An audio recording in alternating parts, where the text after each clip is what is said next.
પોતાની કામગીરી પૂર્ણ કર્યા પછી પણ કરેલ કામગીરીની તપાસણી કરતા ચોટીલા ડેપ્યુટી કલેક્ટર એચ.ટી. મકવાણા અને તેમની ટીમ જેઓ મોડી રાત્રે પણ પોતાના તાબા હેઠળના સ્થળોની તપાસણી કરે છે. હાલ ગુજરાતભરમાં લોકચાહના પામેલા એવા એચ.ટી. મકવાણાની નિષ્ઠાપૂર્વક કામગીરીથી એક ડેપ્યુટી કલેક્ટરની એક આગવી ઓળખ ઊભી થઈ છે. લોકો એવું ઈચ્છી રહ્યા છે કે અમારે ત્યાં આવા બાહોશ અધિકારીની જરૂર છે. એચ.ટી. મકવાણા મોડી રાત્રે 2 વાગ્યાના અરસામાં નાયબ કલેક્ટર ચોટીલા એચ.ટી. મકવાણા અને તેમની ટીમ દ્વારા મૂડી તાલુકાના આસુદરા અને થાનગઢ તાલુકાના નડખંભા ગામના ખાનગી માલિકીની જમીનમાં અગાઉ બંધ કરાવેલ ગેરકાયદેસર કોલસાના કુવાઓ પુનઃ ચાલુ થયા નથી તે અંગે ચકાસણી કરી ખાતરી કરી હતી.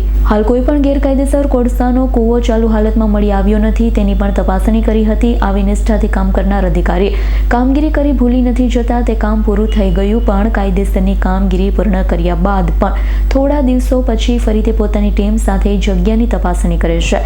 ત્યારે જેઓની કામગીરીને લઈ ભૂમાફિયા, ગેરકાયદેસર દબાણકાર, અસામાજિક તત્વોમાં ફફડાટ ફેલાયેલો જોવા મળે છે. કલ્પેશ વાઢેરનો રિપોર્ટ, S9 ન્યૂઝ, સુરેન્દ્રનગર. અમારી તમામ માહિતીથી અપડેટ રહેવા માટે જોડાયેલા રહો S9 ન્યૂઝ સાથે.